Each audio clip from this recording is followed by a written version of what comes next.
بالله من شرور أنفسنا ومن سيئات أعمالنا من يهده الله فلا مضل له ومن يضلل فلا هادي له وأشهد أن لا إله إلا الله وأشهد أن محمدا عبده ورسوله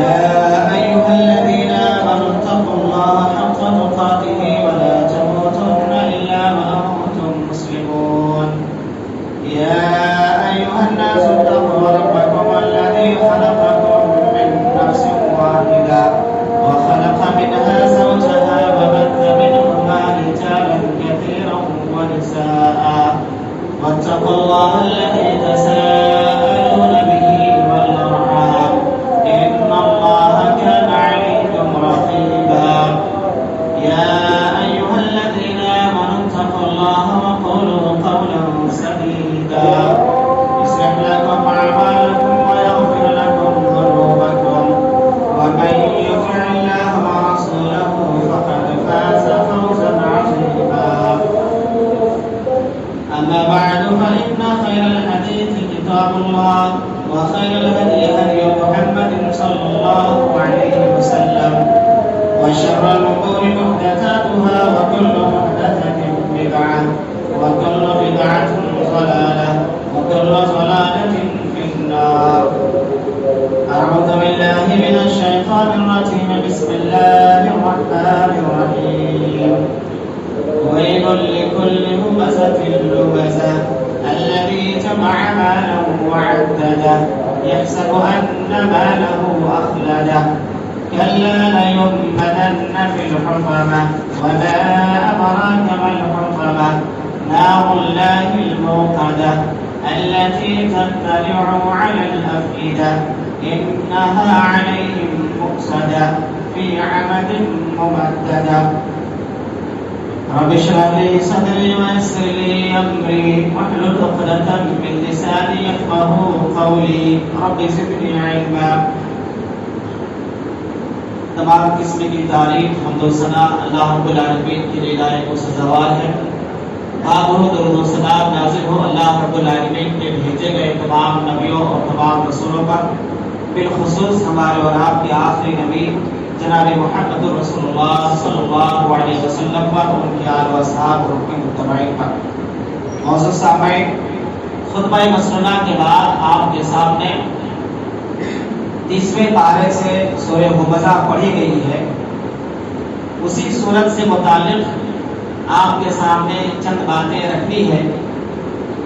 سب سے پہلے سورۃ کریمہ کا ایک سرسری ترجمہ ہم اور آپ دیکھتے ہیں. اللہ فرماتا ہے ویل لکل ہمزۃ لمزہ. ویل ہے ہلاکت اور بربادی ہے ہر اس آدمی کے لیے جو سامنے برائی بیان کرتا ہے اور اس کے لیے جو پیٹھ پیچھے برائی بیان کرتا ہے، اور جو مالوں کو جمع کرتا ہے اور اس کو گن کے رکھتا ہے، اور وہ یہ سمجھتا ہے کہ اس کا یہ مال اس کو ہمیشہ زندہ رکھے گا. ہرگز نہیں، وہ جہنم کی ایک کھائی حطمہ میں ڈالا جائے گا، اور تمہیں نہیں معلوم کہ وہ حطمہ کیا ہے. وہ اللہ کی سلگائی ہوئی آگ ہے، اور وہ دلوں تک چڑھنے والی آگ ہے جو چاروں طرف سے ستوروں میں بند ہے. قرآن مجید کے اندر یہ لفظ ویل جو ہے، اس لفظ سے 2 سورتوں کی ابتدا ہوتی ہے. ایک سورہ مطففین ویل للمطففین، اور ایک یہ سورت. سورہ مطففین کے اندر اللہ رب العالمین نے لوگوں کے مال کا ذکر کیا ہے، اور اس سورۃ کریمہ کے اندر اللہ رب العالمین نے لوگوں کی عزتوں کا بیان کیا ہے. یہ 2 چیزیں ہیں، ایک ہے اموال الناس، ایک ہے اعراض الناس. اور یہ دونوں چیزیں اللہ تبارک و تعالیٰ کے نزدیک بڑی اہمیت کی حامل ہیں. انسان نے، ایک مومن، ایک مسلمان نے اگر مال حلال طریقے سے کمایا ہے، جائز راستے سے کمایا ہے، تو اللہ کے یہاں اس مال کی بڑی قدر ہے. ایک مومن، ایک مسلمان کی عزت، اس کی آبرو اللہ رب العالمین کو بڑی پیاری ہے، اور انسان کو بھی یہ چیز پیاری ہے. مال پیاری ہے، عزت پیاری ہے. اگر کوئی شخص ان دونوں میں سے کسی ایک چیز کو بھی چھیننے کی کوشش کرتا ہے، کسی کا مال ظلمت جو ہے چھینتا ہے، غصب کرتا ہے، ناحق لے لیتا ہے، یا کسی کی عزت کے ساتھ وہ کھلواڑ کرتا ہے، تو اللہ تبارک و تعالیٰ کو ایسا کرنا سخت ناپسندیدہ ہے۔ اور جو کام اللہ کو ناپسندیدہ ہے بندہ وہ کام کرے تو اللہ تبارک و تعالیٰ اس کو اس کی سزا ضرور دیتا ہے۔ اور اس سورۃ کریمہ کے اندر یہی بات بتائی گئی ہے۔ سب سے پہلے ایک حدیث پاک ہے، بڑی مشہور حدیث ہے، اس کو آپ دیکھیں۔ اللہ تبارک و تعالیٰ نے اس حدیث کے اندر اموال الناس اور اعراض الناس، یعنی لوگوں کے مال اور لوگوں کی عزت دونوں کا بیان کیا ہے، اور دونوں کے ساتھ ناانصافی کرنے کا نتیجہ اور اس کی سزا بیان کی گئی ہے۔ نبی کریم صلی اللہ علیہ وسلم فرماتے ہیں اتدرون ما المفلس قالوا المفلس فينا من لا درهم له ولا متاع فقال ان المفلس من امتي ياتي يوم القيامه بصلاه وصيام وزكاه وياتي قد شتم هذا وكذب هذا واكل مال هذا وسفك دم هذا وضرب هذا فيؤتى هذا من حسناته وهذا من حسناته فان فنيت حسناته قبل ان يقضي ما عليه اخذ من خطاياه فطرحت عليه ثم طرح في النار۔ اللہ کے نبی صلی اللہ علیہ وسلم نے اپنے صحابہ سے پوچھا کہ میرے صحابہ آپ بتاؤ کہ سب سے مفلس آدمی، سب سے غریب آدمی کون ہے؟ صحابہ اکرام نے کہا کہ اللہ کے نبی جس کے پاس روپے پیسے نہیں ہے، گھر مکان نہیں ہے، سب سے بڑا مفلس آدمی وہی ہے۔ اللہ کے نبی صلی اللہ علیہ وسلم نے کہا کہ نہیں، میں دنیا کی بات نہیں کر رہا ہوں، آخرت کے اعتبار سے کون سب سے بڑا مفلس اور کون سب سے بڑا غریب آدمی ہے؟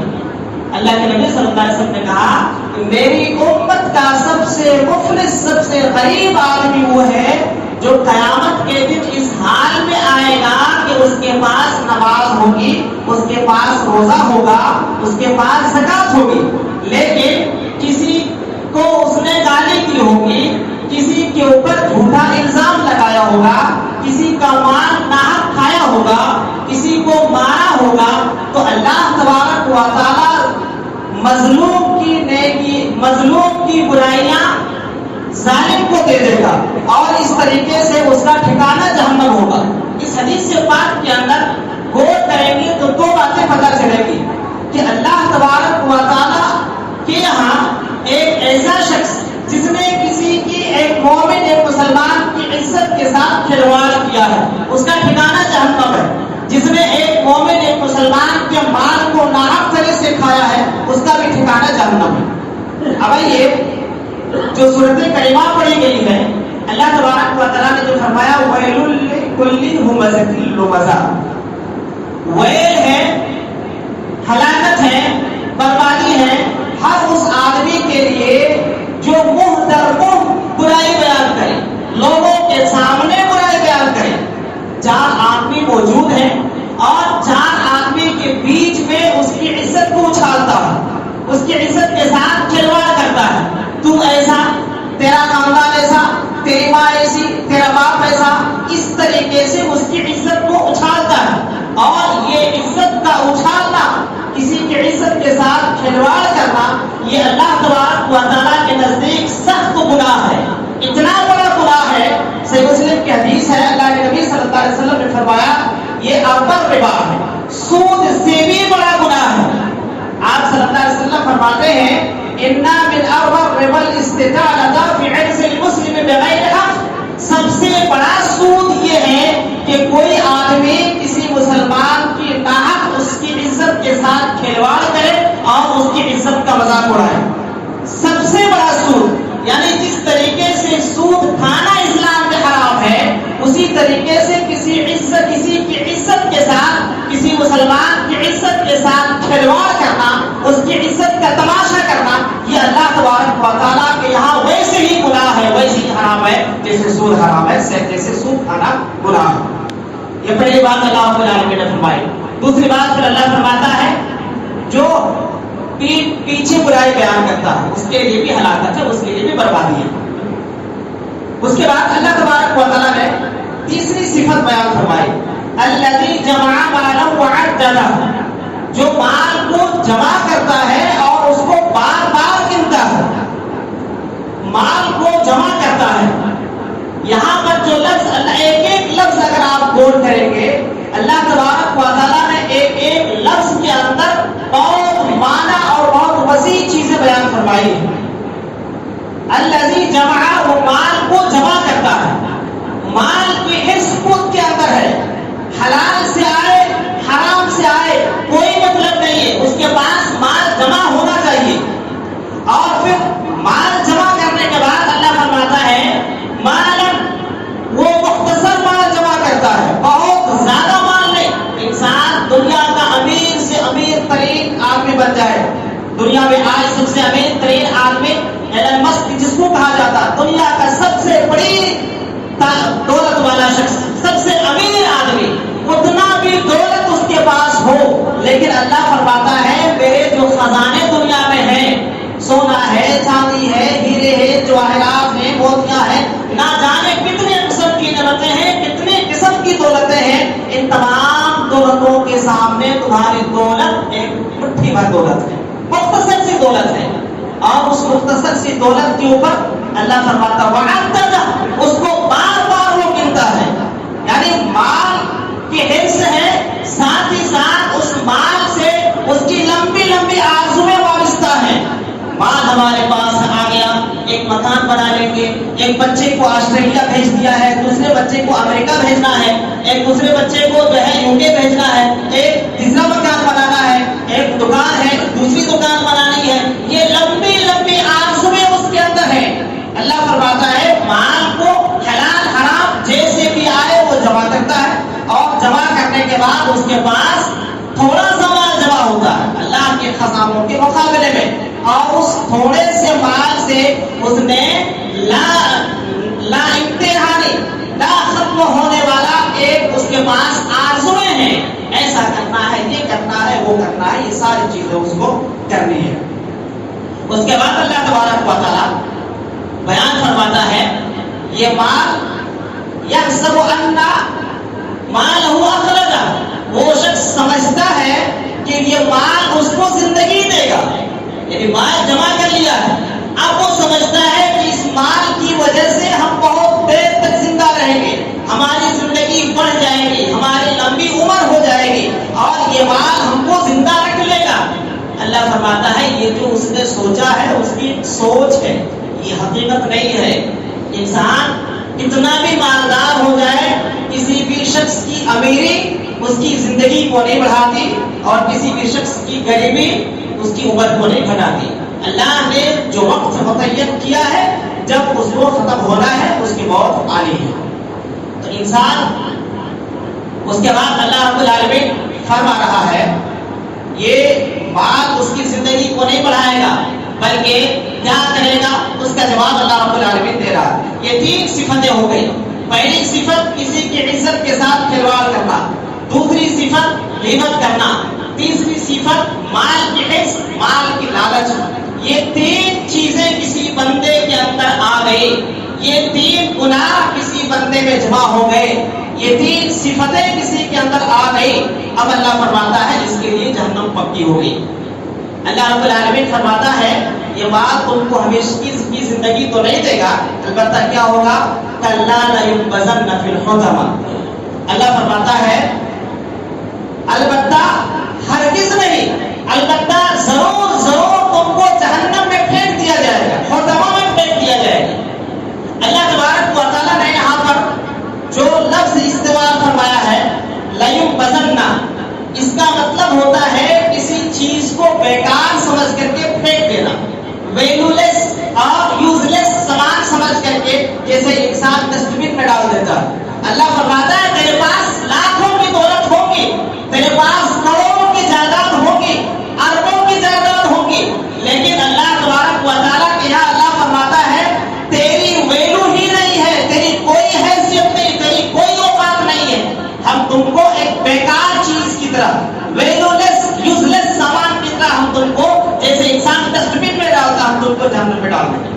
اور وہ جہنم کیسی، الحطمہ، وہ توڑ پھوڑ کرنے والی آگ ہوگی.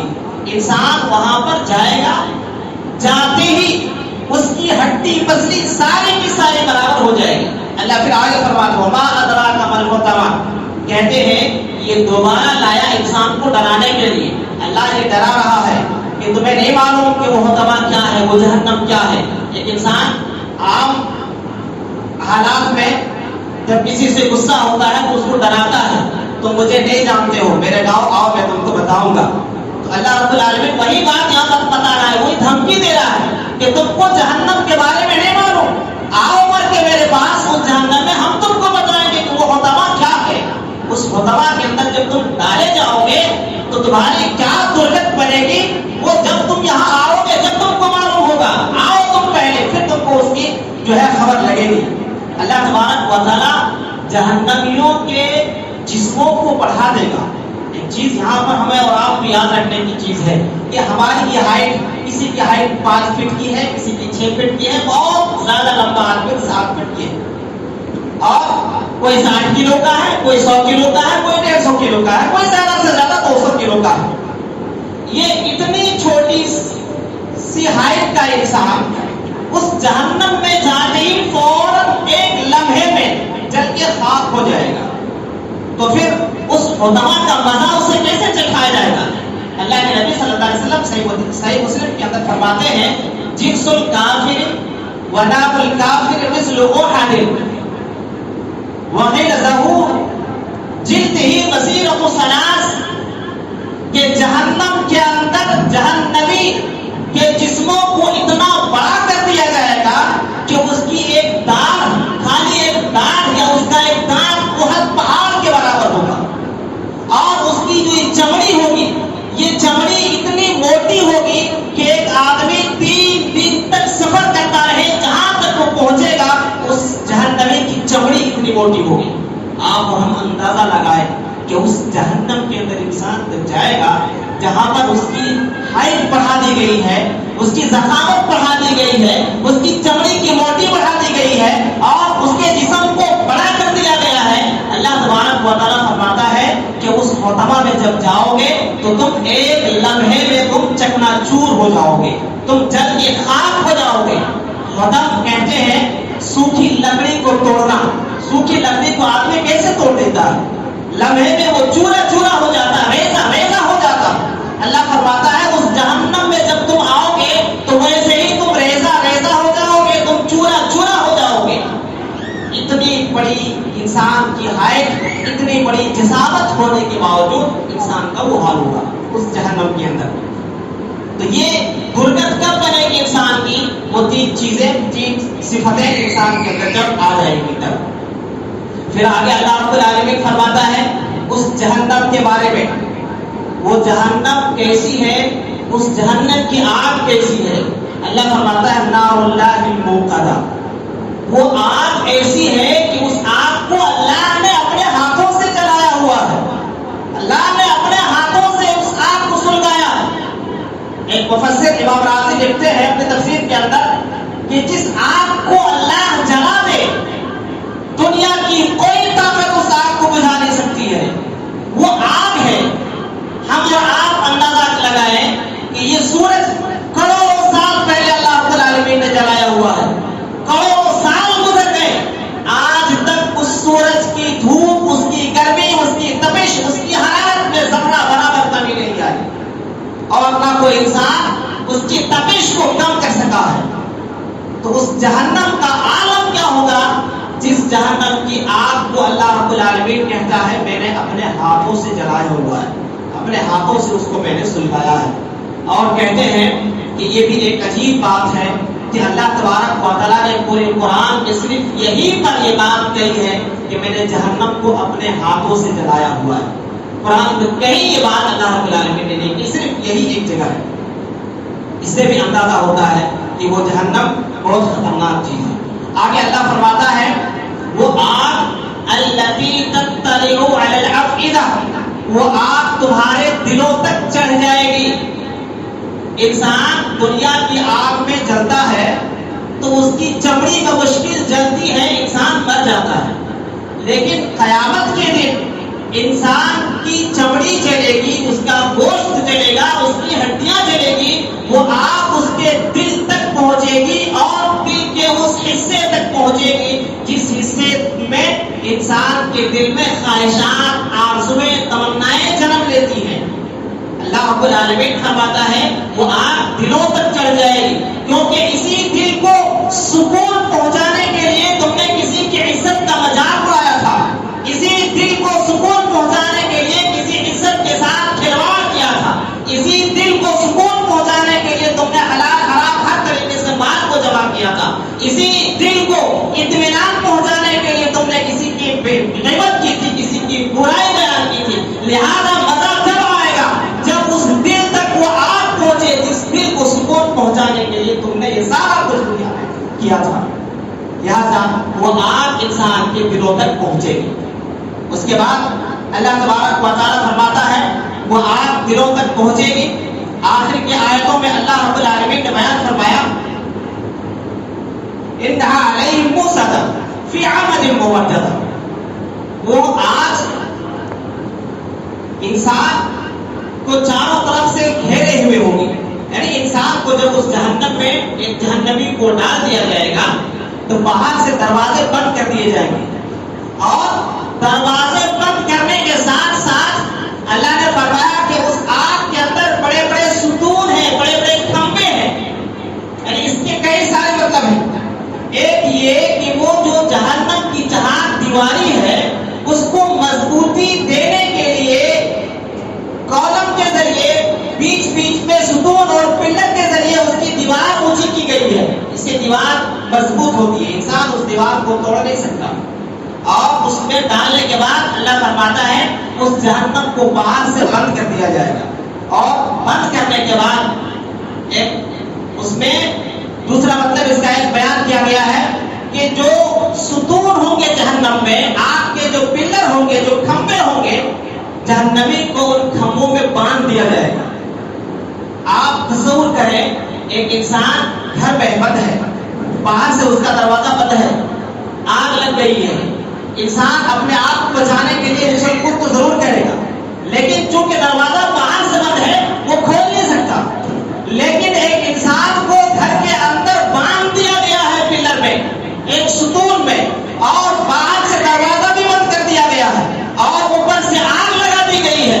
اس انسان کی بے حسی کو اور انسان کے بے بسی کو اور لاچاری اور بیچارگی کو ہم اور آپ اندازہ بھی نہیں کر سکتے کہ اس کے دل پہ کیا گزرے گی۔ انسان کم سے کم اگر کھلا ہے تو ادھر ادھر دوڑ بھاگ سکتا ہے، لیکن اس کو باندھ دیا گیا ہے، وہ دوڑ بھی نہیں سکتا، وہ بھاگ بھی نہیں سکتا، اپنے بچاؤ کے لیے کوئی کوشش بھی نہیں کر سکتا۔ اللہ رب العالمین نے وہی بات یہاں پر آخر کی آیتوں میں بیان فرمایا ہے ان علیہم موسیٰ فی عمد ممددہ، کہ تم جب اس جہنم میں آؤ گے ہم اس جہنم کو بند کر دیں گے، اور اس جہنم میں ہم تم کو بڑے بڑے ستونوں میں باندھ دیں گے، بڑے بڑے پلروں کے ساتھ باندھ دیں گے، اور پھر تم اسی میں جلو گے، وہیں پر رہو گے۔ یہ اللہ تبارک و تعالیٰ نے چیزیں بیان فرمائی جہنم کے متعلق، کن لوگوں کے لیے جن کے اندر تین باتیں ہوں گی، تین صفات جس کے اندر پائی جائیں گی، یا یوں کہہ لیں کہ تین گناہوں کا ارتکاب جو لوگ کریں گے، کسی کی عزت کے ساتھ کھلواڑ کرنا، غیبت کرنا، اور حرام مال کو جمع کرنا، اور حرام مال کو کھانا۔ اب ہم اور آپ یہاں ٹھہر کر کے اندازہ لگائیں کہ یہ تین جو کام ہیں یا تین جو گناہ ہیں، اگر ہم اور آپ غور کریں گے تو الا ماشاء اللہ، ورنہ ہمارے معاشرے کی اکثریت ہم سب اس تین گناہوں کے اندر لطف ہیں۔ ایک دوسرے کی عزت کو نیلام کرنے میں، ایک دوسرے کی عزت کو داغدار کرنے میں ہمیں مزہ آتا ہے، ایک دوسرے کی غیبت کرنے میں ہم کو مزہ آتا ہے، دل کو سکون ملتا ہے۔ اور مال کے بارے میں تو آج کے زمانے میں کہنا ہی نہیں ہے، کہاں سے آ رہا ہے، کیسے آ رہا ہے، کہاں سے لانا ہے، ایک جو ہے مال کا انبار لگانا ہے، ایک بڑی جائیداد، ایک بڑی پراپرٹی اکٹھی کرنی ہے تاکہ میرے ساتھ ساتھ میرے آنے والے نسل کا فیوچر بھی سیکیور ہو جائے۔ یہی تو ہر ایک انسان چاہتا ہے۔ انسان اپنے فیوچر کے بارے میں نہیں سوچ رہا، ہر آدمی، ہم سب جتنے یہاں بیٹھے، ہم سب اپنے بچوں کے فیوچر کے بارے میں سوچ رہے ہیں، جبکہ ہمیں اپنے بارے میں سوچنا۔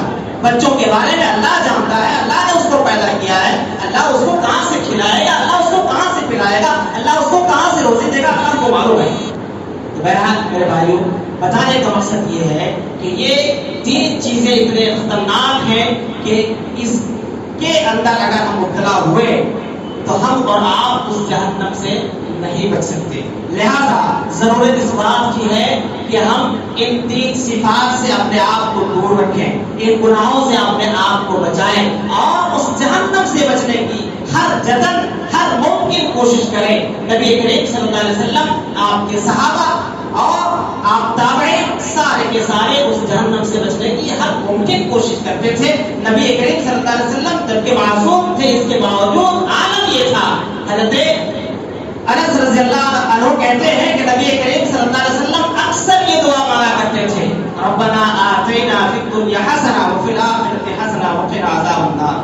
یہ ماننے کی ضرورت کیا تھی نبی کریم صلی اللہ علیہ وسلم؟ آپ مانتے تھے اللہ اس جہنم سے تو ہمیں بچا, اس دنیا کو بھی ہمارے لیے اچھی بنا, اس دنیا کو ہمارے لیے اچھی بنا اور جہنم کی آگ سے تم کو بچا. لہذا ہمیں اور آپ کو چاہیے کہ اپنی آخرت کو بنانے کی فکر کریں اور ہر وہ کام, ہر وہ عمل, ہر وہ گناہ, ہر وہ برائی سے اپنے آپ کو دور رکھیں جو جہنم میں لے جانے کا سبب اور اس کا موجب بنتا ہو. اللہ تعالیٰ سے دعا ہے اللہ تعالیٰ ہم سب کو اپنی آخرت کی فکر کرنے کی توفیق عطا فرمائے. اللہ تعالیٰ ہم سب کو جہنم کے عذاب, اس کی سختیوں سے بچنے کی توفیق عطا فرمائے. اللہ امین ہم سب کو ہر قسم کے گناہ سے دور رہنے, محفوظ رہنے کی توفیق عطا فرمائے. اللہ تعالیٰ ہم سب کو اپنے معاشرے, اپنے گھر, اپنے خاندان کو گناہوں اور برائیوں سے دور رکھنے کی توفیق عطا فرمائے. اللہ نے جب تک تو ہمیں اس دنیا کے اندر زندہ رکھے, ایمان اسلام توحید پر ہمیں زندہ رکھنا. جب بھی ہمارا خاتمہ ہو خاتمہ بالخیر, ایمان اسلام توحید پر ہمارا خاتمہ فرمانا. آمین ثم آمین. وآخر دعوانا الحمدللہ رب العالمین.